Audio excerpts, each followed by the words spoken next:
রাধে রাধে বন্ধুরা, তোমরা সবাই কেমন আছো? আশা করি ভালো আছো। আমার গোলুসোনাও ভালো আছে। তো বন্ধুরা চলো, অনেক দিন পর একটা ব্লগ নিয়ে এসেছি। তো আমার বাড়ির যে পুজো হয়েছে, মানে আমার ভাসুরের ঘরে যে পুজো হয়েছে, সেই পুজোর ব্লগটা আজকে তোমাদেরকে দেখাবো। অনেক দিন আগেই হয়েছিল, কিন্তু আমি অসুস্থতার জন্য দেখাতে পারিনি। তো চলো, এই হচ্ছে আমাদের পুজো। আজকে শীতলা মায়ের পুজো। তা আগের দিন যে অধিবাসটা হয়, সেই অধিবাস হয়েছে। এবার পরের দিন আমরা এই যে কুলো নিয়ে বেরিয়ে গেছি। এটা আমার যা হয়, মানে গোলুসোনার যে দিদির মা। তো আমরা সকালবেলায় কুলো নিয়ে বেরিয়ে গেছি। তো আমাদের নিয়ম আছে, প্রথমেই ব্রাহ্মণ বাড়ি যেতে হয়, প্রথম কুলোটা। তো সেই ক্ষেত্রেই আমরা আমাদের পাড়াতেই ব্রাহ্মণ বাড়িতে গেছিলাম। তো দিদি 3 বাড়ি ঘোরার পরেই এবার দিদি আমাকে বলল যে মিনু, এবার তুমি কুলোটা নাও, আমি একটু বাড়ি যাই। কেন এদিকে আবার ভাসুর আর জামাইরা মিলে চলে গেছে ঠাকুর আনতে। তো সেহেতু দিদিকে যেতেই হবে বাড়িতে, কেন ঠাকুরের তো একটা বরণের ব্যাপার থাকে। তো আমাদের কুলো নিয়ে মোটামুটি আমরা এইবার খুব একটা ঘুরিনি, এত গরম পড়েছে। আমরা 5 বাড়ি ঘুরে আমরা বাড়ি চলে এসেছি। আর এদিকে আমাদের মেজ ভাসুরের যে ছেলেটা আর ভাসুর মিলে ঠাকুর নিয়ে চলে এসছে। এবার আমার দিদি আছে যে, মানে আমার যা যে, সে মাকে বরণ করলো। এবার মাকে বরণ করানোর নিয়ম আছে। আমরা ছোট হয়ে মাকে কোনোদিনও মাথায় ধান দুব্বা দিতে পারি না, মায়ের চরণেই আমাদের ধান দুব্বা দিতে হয়। আর এদিকে ঠাকুরকে মালা পরাচ্ছে গোলুসোনার দিদি। তো ওই মেন উদ্যোক্তা গোলুসোনার দিদি। কেন ও শীতলা মায়ের মানে বছর পড়তে পড়তেই ওর চিন্তাধারা যে কিভাবে মাকে পূজিত করবে। তো সেই ক্ষেত্রে এইবার আমাদের পুরোহিত মশাইও পাল্টানো হয়েছে। অন্যান্যবার যেই পুরোহিত মশাই থাকে, তার পুজোটা আমাদের ঠিক ভালো লাগছিল না। এবার নতুন পুরোহিত আমরা নিয়েছি। তো এবার সবাই মাকে মালা দেয়।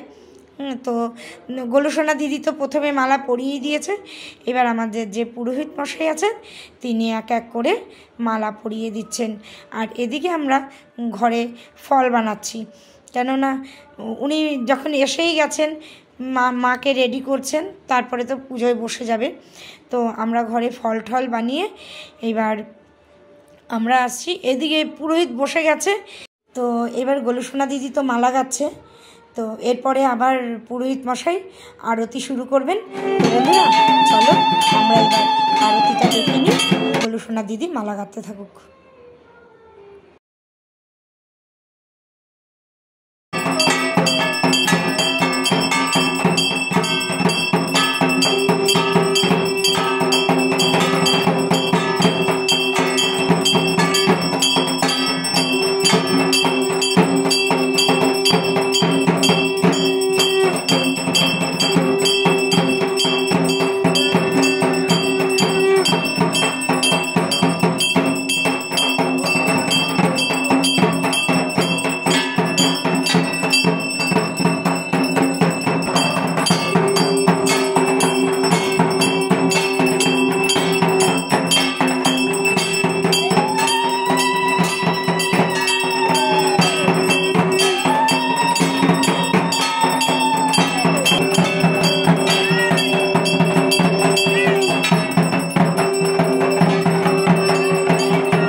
আমাদের মায়ের আরতি হয়ে গেছে।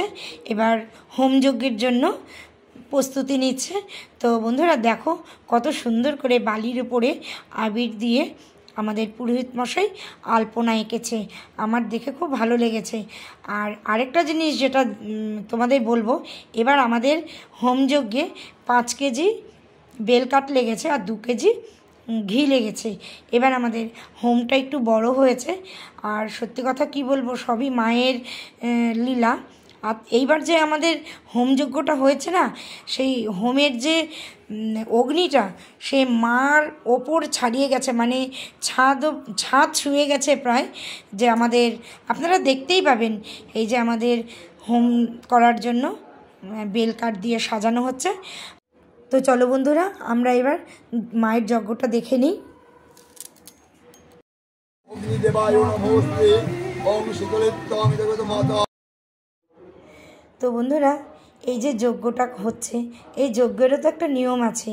অশুভ শক্তিকে বিনাশ করে শুভ শক্তির সূচনা হয়। তো আমরা আজকে এখানে দেখতে পাচ্ছি মায়ের শুভ সূচনায় যজ্ঞের যে অগ্নিটা উঠেছে, অনেক অবধি অগ্নি উঠে গেছে। মানে এইবার প্রথম আমরা দেখতে পেলাম। এবার আমাদের যজ্ঞটা শেষ হয়ে গেল, এরপরেই আমরা সবাই অঞ্জলি দিতে বসে যাব। চলো। শীতলিত্বং মহাভাগে জগতাং জননী পরা।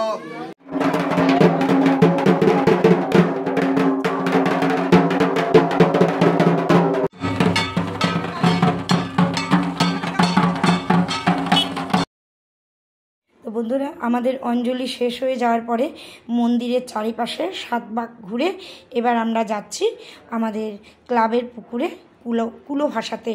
তো আমরা চলে এসেছি কুলো ভাসাতে গেলেও 7 পাক ঘুরতে হয়, কিন্তু পুকুরের যা পরিস্থিতি, নামার কোনো কায়দা ছিল না, অনেক কষ্টেই নামা হয়েছে।